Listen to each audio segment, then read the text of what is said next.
welcome to your classes after a very long gap. We were discussing our chapter coal and petroleum, in which we had discussed everything about coal in detail, and then we had started discussing our petroleum refining. तो petroleum refining discuss करने के बाद उसमें से जो different components extract हुए थे, आज हम उन कंपोनेंट्स के वेरियस यूजेस स्टडी करेंगे.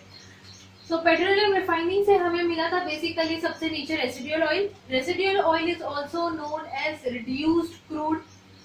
रिड्यूस्ड क्रूड बेसिकली कैसे मिलता है? प्राइमरी डिस्टिलेशन ऑफ पेट्रोलियम करने से सबसे बेसिक, जो सबसे नीचे हाईएस्ट बॉइलिंग पॉइंट वाला प्रोडक्ट होता है, वो होता है रेसिडुअल ऑयल.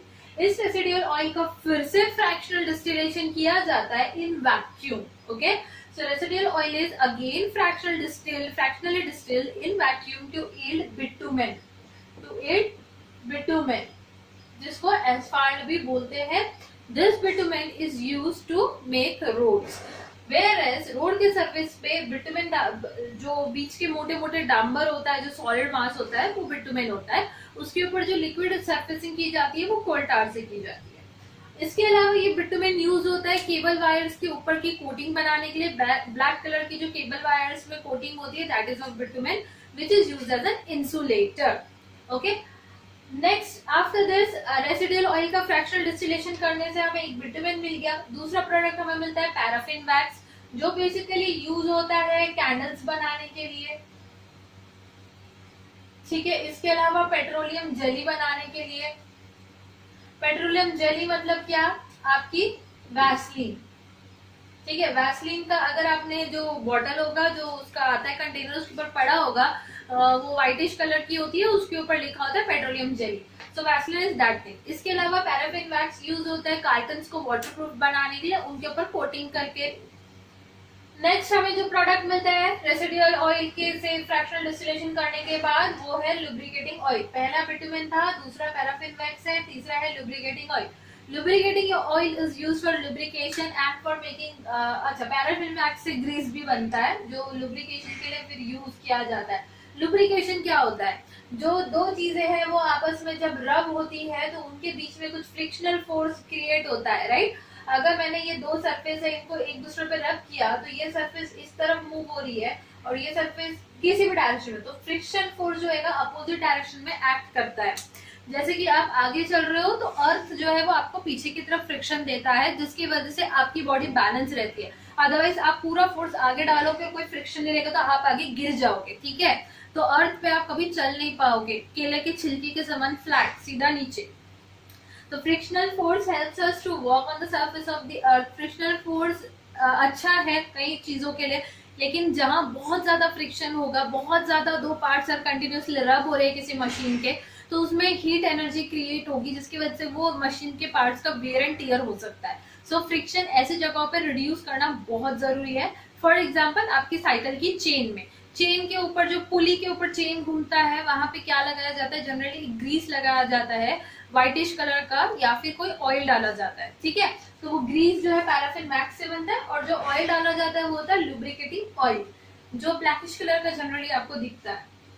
ओके, सो स्विंग मशीन में भी जो बीच में या फिर बड़ी मशीनरीज होगी, ऑटोमोबाइल की कोई इंडस्ट्री, कभी आपने कुछ फैक्ट्री या कुछ भी देखा होगा, तो वहां पे जो ऑयल मशीन के पार्ट्स में डाला जाता है, that is lubricating oil, which is the product obtained on fractional distillation of residual oil. Next, we get directly fuel oil as one of the component, is one of the fraction of petroleum refining. Fuel oil, जैसे कि नाम suggest कर रहा है, it is used as a fuel, so it is considered a better fuel or clean fuel than coal. Why? क्योंकि coal को आप burn करते हो तो एक तो आपको ashes मिलती है, दूसरा आपको बहुत ज्यादा एयर पोल्यूशन मिलता है. तो ऐसी जो रेसिड्यू मिला, एशेस मिला, उसको डंप करना फिर से एक प्रॉब्लम वाली सिचुएशन है. तो फ्यूल ऑयल के केस में क्या होता है? एक तो आपका पूरा का पूरा फ्यूल ऑयल वेपराइज होकर बर्न होता है, कुछ भी पीछे बचने की चांस नहीं, no ashes, no pollution. So this is considered as a better fuel. Next is diesel oil. Diesel oil कहाँ यूज होता है? यस, आपने पेट्रोल पंप पे देखा होगा, diesel oil is used for heavy motor vehicles like car और trucks में diesel oil डाला जाता है, जिससे कि वो इजीली चलाए जाते हैं. क्यों? क्योंकि डीजल ऑयल का एफिशिएंसी ज्यादा है, तो it can pull heavy vehicles easily, hence it is used in the running of heavy vehicles. Kerosene. Kerosene कहाँ यूज होता है? केरोसिन सबसे मेनली यूज होता है जेट इंजिन्स. के फ्यूल के समान, ठीक है, जेट इंजन के फ्यूल में, जिसको एविएशन फ्यूल भी बोलते हैं। एविएशन मतलब उड़ने वाली चीजें, ठीक है, एवियरी बर्ड्स मतलब उड़ने वाले बर्ड्स। वैसे एविएशन फ्यूल जो है वो एक कैरोसिन जो है वो एविएशन फ्यूल है। इसके अलावा हाइड्रोजन भी यूज होता है। तो जेट इंजन में केरोसिन यूज होता है। इसके अलावा पेट्रोमैक्स, लैम्प, स्टोव, इन सब में यूज होता है। पेट्रोमैक्स क्या, तो कोई भी नॉर्मल आप ग्रोसरी वेजिटेबल मार्केट में चले जाइए, तो वहां पे वेजिटेबल मार्केट में जो दुकानदार होते हैं वो अंधेरे शाम के टाइम पे छोटा छोटा येलोइश लाइट वाला लैम्प जला के बैठते हैं, जिससे फ्लेम्स ऐसे धुआं निकलते रहता है। तो वो वेपर्स होते हैं एक्चुअली जो केरोसिन के होते हैं। तो that small lamp is Petromax. Okay. और पहले के जमाने में घरों में जब लाइट्स बहुत ज्यादा नहीं होती तो लैम्प्स हुआ करते थे। कईयों के घरों में आज भी वो डेकोरेशन के आर्टिकल बन के पड़े होंगे जो जलते नहीं है बट है। तो वो लैम्प्स भी केरोसिन से चलते थे। वैसे ही स्टोव जो थे जिसपे खाना पकाया जाता था, क्योंकि पहले गैस सिलेंडर्स नहीं थे, तो वो भी केरोसिन से चलते थे। इसके अलावा हाँ, डीजल ऑयल का एक इम्पोर्टेंट यूज छूट गया है, जो आपके जनरेटर्स होते हैं, इलेक्ट्रिसिटी जनरेटर्स। पहले इन्वर्टर्स अभी यूज होते हैं, इन्वर्टर से पहले जनरेटर होते थे, उस जनरेटर में भी डीजल ऑयल यूज होता है। Next, petrol. पेट्रोल क्या है, सभी को पता है कहाँ यूज होता है। इट इज द कंपोनेंट जो बहुत ऊपर में मिलता है हमको फ्रैक्शनल डिस्टिलेशन करते हैं पेट्रोलियम का। पेट्रोल जो है ये लाइट मोटर व्हीकल्स के लिए यूज होता है। It is one kind volatile substance जो उड़ सकता है जल्दी से हवा में आते ही कांटेक्ट में। इन्फ्लेमेबल है, बहुत जल्दी फायर कैच कर सकता है। ये सारे ही एक्चुअली इन्फ्लेमेबल है। और पेट्रोल जो है ये कार, ऑटो और टू व्हीलर्स, बाइक्स वगैरह इन सब के इंजन में यूज होता है। Next, petroleum gas. Petroleum gas क्या होती है, जो सबसे ऊपर हमें मिलती है। गैसोलाइन पेट्रोल को ही बोला जाता है, minded gasoline. Petroleum gas, liquefied petroleum gas आपने सुना होगा। सो एलपीजी सिलेंडर जो हमारे घर में आता है, जिससे हमारा चूल्हा जलता है, दैट इज पेट्रोलियम गैस, जो लिक्विफाइड कंप्रेस करके इस पेट्रोलियम गैस को लिक्विड में कन्वर्ट करके सिलेंडर में फिल किया जाता है। ये एक इन्फ्लेमेबल गैस है, हाईली इन्फ्लेमेबल है। और ये जो एक सिलेंडर हमारे घर पे आता है 14.2 केजी का स्टैंडर्ड वेट होता है उस सिलेंडर का। ये एलपीजी गैस जो है, जैसे ही हम उस नॉब को ओपन करते हैं गैस की, तो प्रेशर रिलीज होता है, लिक्विड गैस में कन्वर्ट होकर बाहर आता है। तो गैस जैसे ही बाहर आती है, अगर आसपास कुछ भी इतना सा भी स्पार्क आया, इट में catch fire. This gas is basically odourless and colourless gas. अब ये गैस कहीं लीक हो गई तो ये प्रॉब्लम क्रिएट हो जाएगी, क्योंकि ये लीक हो गई और अनजाने में कहीं से उसको स्पार्क मिल गया या इलेक्ट्रिक शॉर्ट कहीं हो गया, तो इट में कैच फायर विच में cause great loss of life और प्रॉपर्टी। तो इसमें क्या ऐड किया जाता है, ये चीज ना होने के लिए, मतलब कि आपको इसका जो लीक है वो डिटेक्ट हो पाए, इसलिए इसमें हम एक केमिकल कंपाउंड ऐड करते हैं which has a specific odour. तो उस केमिकल कंपाउंड का नाम है ethyl mercaptan. Okay, ethyl mercaptan, C2H5SH। Okay, this is ethyl mercaptan which is added in LPG gas to give it a specific odor। तो आपको gas release होने पर जो अजीब सी स्मेल आती है वो गैस की नहीं होती है, वो इस कंपाउंड की होती है। Remembering the name itself is enough, no need to go with the formula। अब अगर कहीं गैस रिलीज हो गई तो आपको कैसे पता चलेगा कि गैस रिलीज हो गई है स्मेल से? तो आप क्या प्रिकॉशंस लोगे ताकि कोई हार्म ना क्रिएट हो? सबसे पहले गैस का नॉब बंद करोगे, सारे खिड़की दरवाजे खोल दोगे, कोई भी इलेक्ट्रिक स्विच होगा उसको बंद करोगे, कोई भी बर्निंग सोर्स आसपास होगा उसको बुझा दोगे, सो दैट कोई हानि या कोई एक्सीडेंट ना हो। Okay, so this was in detail about all the different components of the petroleum. अब मैंने जैसे कि आपको एक छोटी चीज बोली थी कि डीजल ऑयल का एफिशिएंसी ज्यादा है और उसकी डेंसिटी भी ज्यादा है पेट्रोल से, पेट्रोल का एफिशिएंसी कम है।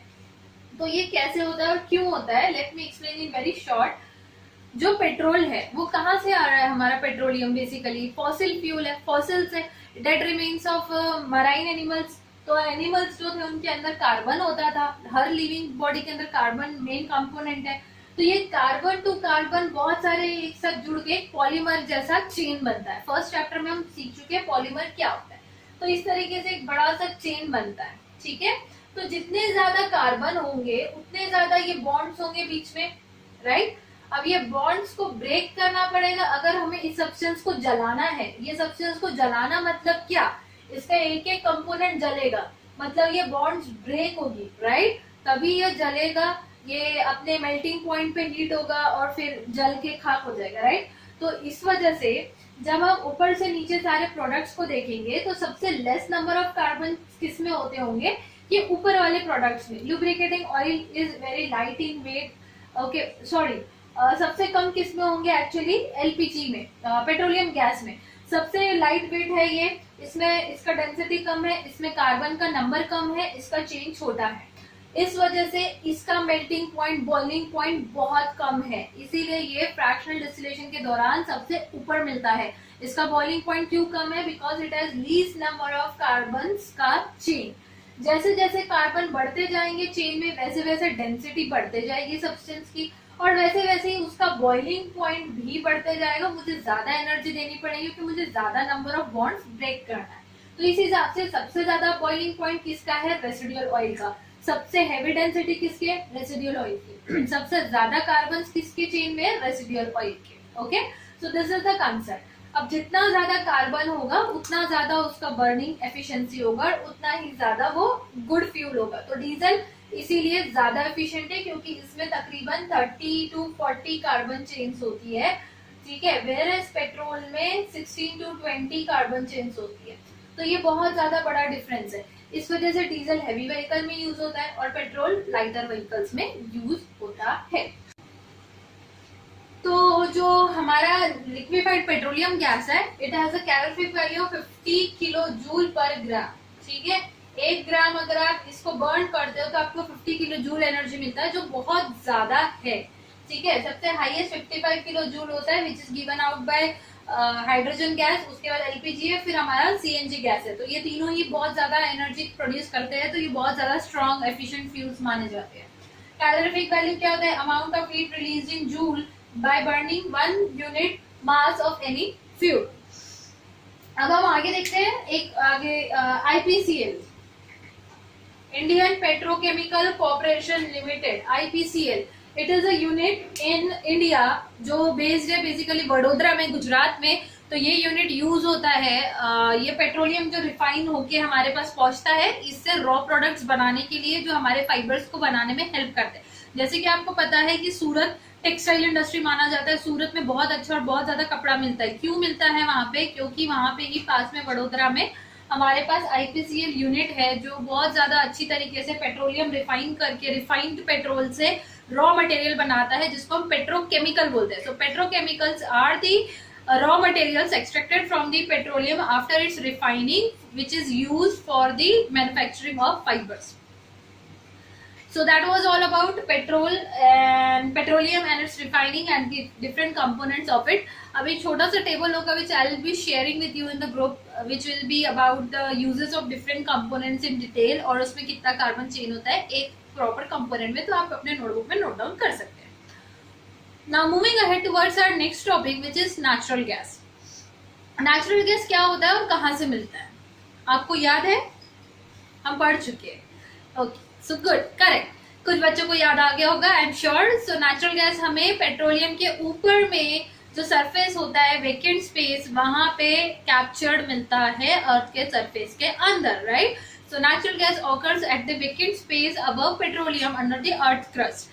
जैसे ही हम अर्थ क्रस्ट को खोदते हैं, ऑयल वेल ड्रिल करते हैं, तो नेचुरल गैस वहां से प्रेशर के साथ बाहर आता है। सो नेचुरल गैस बेसिकली होता क्या है, नेचुरल गैस का मेन कंपोनेंट क्या है, जैसे कि एलपीजी गैस जो है, पेट्रोलियम गैस, उसका सबसे मेन कंपोनेंट होता है आपका ब्यूटेन। ब्यूटेन मतलब 4 कार्बन की चेन। अब आपके पास 1 कार्बन का चेन हो सकता है, 2 कार्बन का चेन हो सकता है, 3 कार्बन का चेन हो सकता है, 4 कार्बन का भी चेन हो सकता है, ठीक है। अब ये डिफरेंट नंबर ऑफ कार्बन जो चेन फॉर्म करते हैं, इसके अकॉर्डिंग इन चेन्स के नाम भी रखे गए हैं। नाम कौन रखता है, जैसे कि फिजिक्स में आपको पता है कि एसआई यूनिट्स होते हैं, सिस्टम इंटरनेशनल नाम की एक इंटरनेशनल बॉडी है जो इस यूनिट को डिसाइड करती है। जो स्टैंडर्ड यूनिट है 1 सेंटीमीटर का, तो वहां पे 1 सेंटीमीटर का एक स्केल या स्लैब कुछ मटेरियल का पड़ा होगा। स्पेशली 1 kg का वहां पे इरिडियम का सिलेंडर पड़ा है जो स्टैंडर्ड है। इरिडियम क्यों, क्योंकि ये मेटल लीस्ट रिएक्टिव है ये एलिमेंट, और ये कभी एक्सपांड या कॉन्ट्रैक्ट नहीं होता। तो उस वजह से वो कांस्टेंट रहता है। तो इसी को मेजर करके इसी के जितने 1 kg के जो मासेस है वो बिल्ड किए जाते हैं, सो दैट हम वेइंग मशीन में हमारा जो भी सब्सटेंस है उसको वेइ कर सके। फाइन। तो वैसे ही केमिस्ट्री के लिए एक इंटरनेशनल यूनियन है जिसको बोला जाता है IUPAC। IUPAC। What is IUPAC? International Union of Pure and Applied Chemistry. International Union of Pure and Applied Chemistry. This union decides the names of the different chemical compounds when they are discovered or when they are invented. जैसे कि हमें पता है कि हम कोविड-19 की दवाई ढूंढ रहे हैं, अगर इस दवाई के मैन्युफैक्चरिंग में कोई भी केमिकल नया डेवलप होता है या डिजाइन होता है, कोई भी कंपाउंड बनता है, तो उसका नामकरण कौन करने वाला है? IUPAC। किसके बेसिस पे करेगा कि उसके अंदर किस चीज की किस मटेरियल किस कंपाउंड में किस एलिमेंट का प्रेजेंस है। जिस कंपाउंड में कार्बन होते हैं और सिर्फ हाइड्रोजन होते हैं उनको हाइड्रोकार्बन्स बोलते हैं। और हाइड्रोकार्बन्स के नाम कुछ इस तरीके से, एक कार्बन है तो इसको नाम दिया गया है meth, root word is meth. Okay, ठीक है। तो ये दो शब्दों को जोड़ के बना है मिथ एंड एन। एन क्या है? सिंगल बॉन्ड अगर पूरे चेन में है तो एन लगेगा, डबल बॉन्ड है तो इन लगता है ENE, ट्रिपल बॉन्ड है तो YNE। Okay, this is the thing which is known as nomenclature. नामकरण करना मतलब नॉमेनक्लेचर करना केमिकल कंपाउंड। दो है तो इथ रूट वर्ड है और एन सफिक्स है, ठीक है। 3 कार्बन है तो prop and then ane is the suffix. 4 carbon है तो but and ane is the suffix. इसके बाद फिर कॉमन नाम शुरू हो जाते हैं। 5 है तो पेंट, पेंटागन बोलते हो ना, वैसे पेंटेन। हेक्सागन बोलते हो, हेक्सेन। फिर सेप्टागन, ऑक्टागन, नोनेन एंड डेकेड, ठीक है, डेकेड, डेकेड। अब ये नाम हो गए हमारे। कार्बन की वैलेंसी होती है 4, मतलब उसको 4 एटम एक साथ अटैच हो सकते हैं। तो एक कार्बन पे 4 हाइड्रोजन इस तरीके से अटैच होंगे चारों तरफ से। इसको कॉमनली ऐसा लिखा जाता है CH4। ओके, CH4, ठीक है। तो मैं ये वाला स्ट्रक्चर आपको समझ जाए तो मैं इसको मिटा देती हूँ, ठीक है।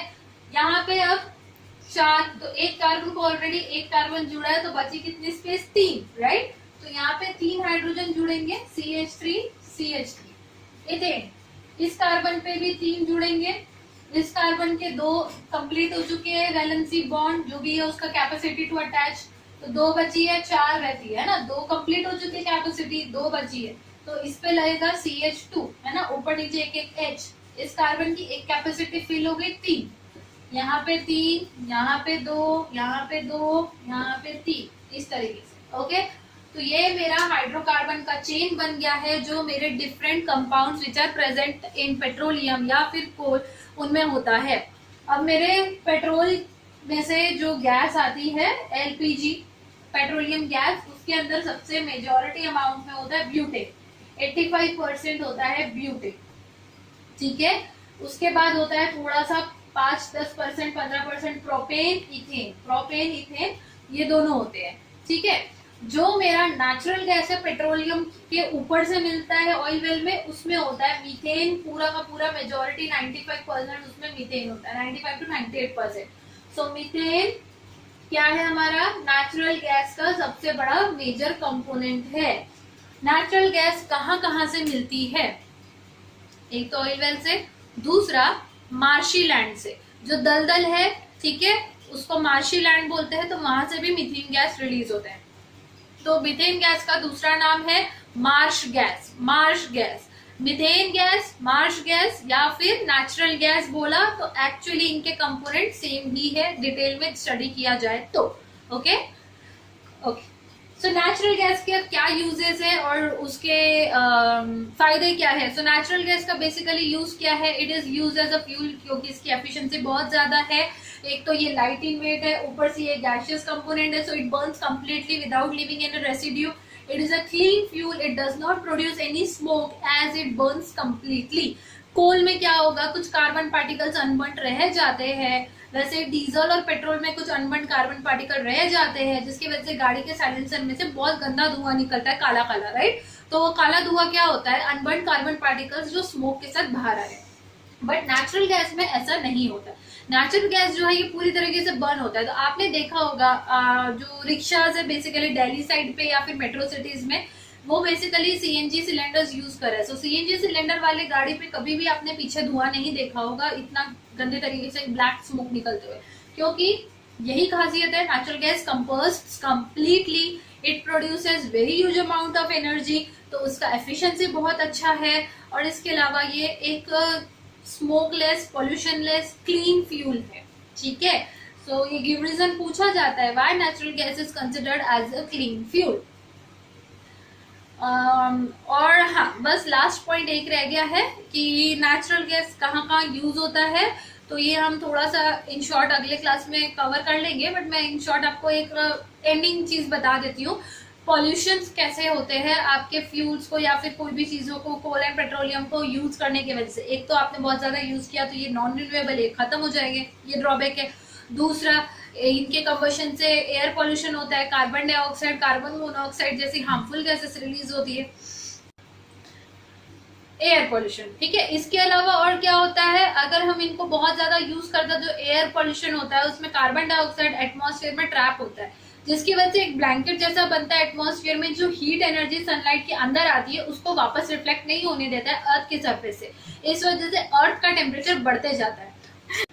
तो ये हीट एनर्जी अगर वापस नहीं जाती है तो अर्थ का जो टेम्परेचर बढ़ता है, इसको हम बोलते हैं ग्लोबल वार्मिंग। और ये जो इफेक्ट हो रहा है, trapping of heat due to the blanket form by the different gases, harmful gases release due to the combustion of various fossil fuels, इस इफेक्ट को बोलते हैं greenhouse effect. Greenhouse effect क्यों? क्योंकि ऐसे ही ये कंसेप्ट यूज किया जाता है जहां पे एक्सट्रीम विंटर कंडीशन है, उन कंट्रीज में प्लांट्स को ग्रो करने के लिए एक ग्लास का हाउस बनाया जाता है, जिसके अंदर हीट एनर्जी आती तो है लेकिन वापस नहीं जा पाती, तो हीट ट्रैप हो जाती है, जिसकी वजह से वो प्लांट्स जो है ट्रैप्ड हीट यूज करके अपना फूड बनाते हैं, फोटोसिंथेसिस करते हैं और ग्रो होते हैं। जबकि बाहर बहुत ज्यादा ठंडी होती है और सनलाइट सिर्फ दिन में 1 घंटे के लिए आती है, तो 1 घंटे के सनलाइट के भरोसे हीट जो कैप्चर्ड है उसके वजह से वो 6 घंटा अपना फोटोसिंथेसिस का प्रोसेस कंटिन्यू रख पाते हैं। ओके, तो आप इस चीज को समझ सकते हो। अगर आपका कार बीच ग्राउंड में कहीं खड़ा है धूप में, तपती धूप में, और आप सडनली उसको खोल के अंदर बैठो तो how you feel? Microwave oven में बैठ गए। क्यों ऐसा?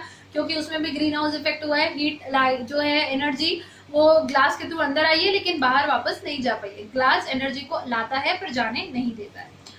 नेक्स्ट, ग्लोबल वार्मिंग अगर होगा तो इससे क्या होगा? फाइनली हमारे ग्लेशियर्स मेल्ट हो जाएंगे, पोलर आइस मेल्ट हो जाएगी, पोलर कैप्स जो है वो डिजोल्व हो जाएंगे, पानी में मिल जाएंगे, तो हमारा समुद्र का पानी का लेवल बढ़ते जाएगा। So large amount of floods will be a basic drawback which will be again coming consecutively. तो ये सब एक ही फॉसिल फ्यूल के रेस्टलेस, रेकलेस बर्निंग कंबशन की वजह से होने वाले कॉन्जिक्यूटिव कॉन्सिक्वेंसेस है।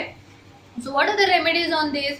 सबसे पहली चीज, आप तो जहां आसपास कहीं जा सकते हो तो वॉकिंग डिस्टेंस पे तो पैदल जाओ, नहीं जा पा रहे हो साइकिल यूज करो।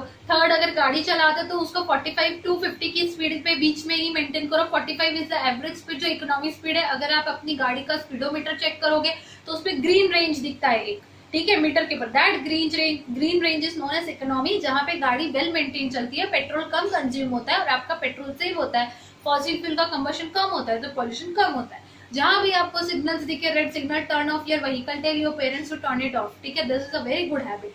When you are moving out of your houses, याद से फैन लाइट सब ऑफ करके अपने रूम से बाहर जाए, क्योंकि फैन लाइट बर्न हो रहा है, मतलब क्या हो रहा है, इलेक्ट्रिसिटी कहाँ से आ रही है? कोल के कंबशन से आ रही है, राइट। तो इसलिए आप फैन लाइट जरूर ऑफ करना याद रखें।